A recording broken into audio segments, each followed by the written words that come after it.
গত 26 তারিখে আপনারা সবাই সোশ্যাল মিডিয়ায় দেখেছেন আমাদেরকে কি কম নির্যাতন করেছে। আশা করি কেউ না দেখেন নাই, এরকম কেউ নেই।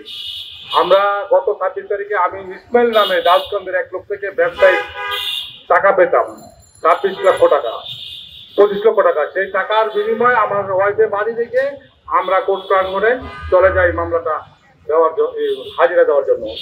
যাওয়ার সাথে সাথে আমরা ওইখানে দাঁড়াই কোর্টের প্রাঙ্গণে, ম্যাজিস্ট্রেট কোর্টের প্রাঙ্গণে দাঁড়ানোর পরে ম্যাজিস্ট্রেট অ্যাডভোকেট সাকাত হোসেন খান, সন্ত্রাস বাহিনী, উনি নিজে বেরিয়ে বললো যে শুধু না, আমি অনেকবার বলছি যে কোর্টে আসবি না, কোর্টে আসবি কেন?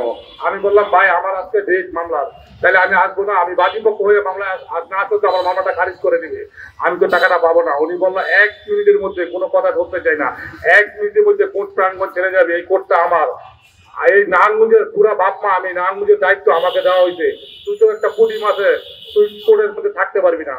আমি কোর্ট প্রাঙ্গণ ছেড়ে 1 মিনিটের মধ্যে না গেলে আমার উপরে হামলা করবে, আমাকে হুমকি দিবে, হুমকি দিচ্ছে। আমি কোর্ট প্রাঙ্গণ, আমি বললাম ভাই কি কারণে আমি কোর্ট প্রাঙ্গণ ছেড়ে চলে যাবো? উনি বললো ছেড়ে যাবি, এটাই বলছি, নাইলে তোকে ফ্যামিলিরে তোরে মাইরা শীতলক্ষায় ফেলে দেওয়া হবে। আমি 1 মিনিটের আগেই উনি নির্দেশ দেওয়ার পরপরই ওনার সহকারীরা, সন্ত্রাস বাহিনীরা, হিরণ, ইসমাইল, টিটু, আলমগীর সাহা, এগুলা ওনার যত গুন্ডা বাহিনী আছে সবগুলো আমার উপরে অ্যাটাক করে। আমি নামগুলো পরে জানতে পারি যে ওনারাই সাকাত হোসেন অ্যাডভোকেটের গুন্ডা বাহিনী।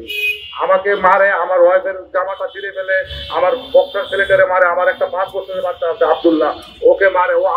ও যান বাঁচানোর জন্য দিন নিচে লুকায়, ওই জানতাই না ওকে মারা হয়। এরপরে মামলা নিতে চাচ্ছে না, গরিমসি করতেছে, বহু কষ্টের বিনিময়ে কাকুতি মিনতি করে মামলাটা নেওয়া হয়েছে। গতকাল এটা ডেট ছিল, সেই ডেটে আমার ওয়াইফ গেছিল ওদের আটকাতে, যাতে ওদের শাস্তি হয়, কিন্তু না, আমার ওয়াইফের কোর্টে ঢুকতে পারে নাই, আমার ওয়াইফের কোর্টে ঢুকতে দেয় নাই, কোনো আইনি সহায়তা দেয় নাই। সরকার বাদী আমার ওই মামলাটা পিপি কোনো লোক দেয়নি, কোনো আইনজীবী দাঁড়াইতে দেয় নাই, কোনো আইনজীবী দাঁড়ায় নাই। উনি গতকাল বলছে একটা ভাষণে যে সরকারি আইনজীবী দাঁড়াইছে, এটা নিজেরই লোক, উনি নয়, উনি নিজেরই লোক দাঁড়াইছে, একটা কথা বলে নাই, আমার ওয়াজকে ঢুকতে দেয় নাই, ম্যাজিস্ট্রেট কোর্টে ঢুকতেই দেয় নাই, গেটের বাইরে ঘেরাও করে রাখছিল। আমি আশা করি আমি এই বিচারটা, ন্যায় বিচার, সকল আসামিদের শাস্তি দাবি করতেছি। প্লাস গত 29 তারিখে বন্দর এক লোক বলছিল যে আমার ওয়াইফ নাকি আমার বোনের সম্পদ বেড়ে দিছে, কিন্তু না, আমার জেঠুসি আমার ওয়াইফের সম্পদ বেড়ে দিছে। ওই লোকের সব খোঁজ খবর আমি জানি, ওই লোক কোন ফ্যামিলির থেকে আসছে, কি করছে আমি সব জানি। আমি সকল আসামিদের বিচার চাই, আইনের আওতায় নিয়ে আসুক, ন্যায় বিচার চাই।